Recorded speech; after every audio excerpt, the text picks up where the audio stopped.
শনিবার বিশ্বহরি মনসা দেবীর পুজো। ঘরে ঘরে পূজিত হচ্ছেন দেবী মনসা। তেমনি প্রথা মেনে দুর্গাবাড়িতে অনুষ্ঠিত হচ্ছে মনসা পুজো।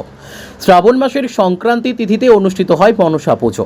মনসা, কেতকা, পদ্মাবতী এই নামেই মনসা দেবী সমধিক প্রসিদ্ধ। মূলত হিন্দু ধর্মে মনসা হলেন ভগবান শিবের কন্যা, কিন্তু একজন ঋষির দ্বারা লালিত পালিত হয়েছিলেন তিনি। মা মনসার দুরকম রূপ, পৌরাণিক রূপ, অন্যটি হল লৌকিক রূপ। মা মনসাকে মূলত শিবের পুত্রী হিসেবেই পুজো করা হয়। আগেকার দিনে মূলত জেলে ও কৃষক সম্প্রদায়ের মানুষ মায়ের পুজো করত। পরে ধীরে ধীরে এই পুজোর প্রচলন বাড়ে। চাঁদ সওদাগর মূলত ছিলেন শিবের ভক্ত। তিনি মা মনসাকে কিছুতেই দেবী হিসেবে মানতে চাননি প্রথমে।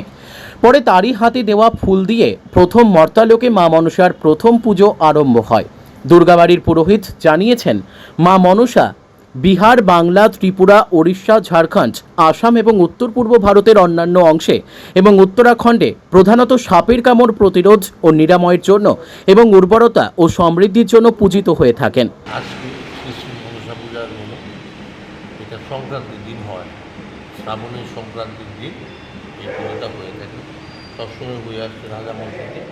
আজকে পুজো হলো, এখন অন্নভোগ হবে, বিকেলবেলা আরতি হবে, কালকে সকালে দশমী পুজো হবে, বিকেলবেলা আর ঘর যাবে রাজবাড়িতে।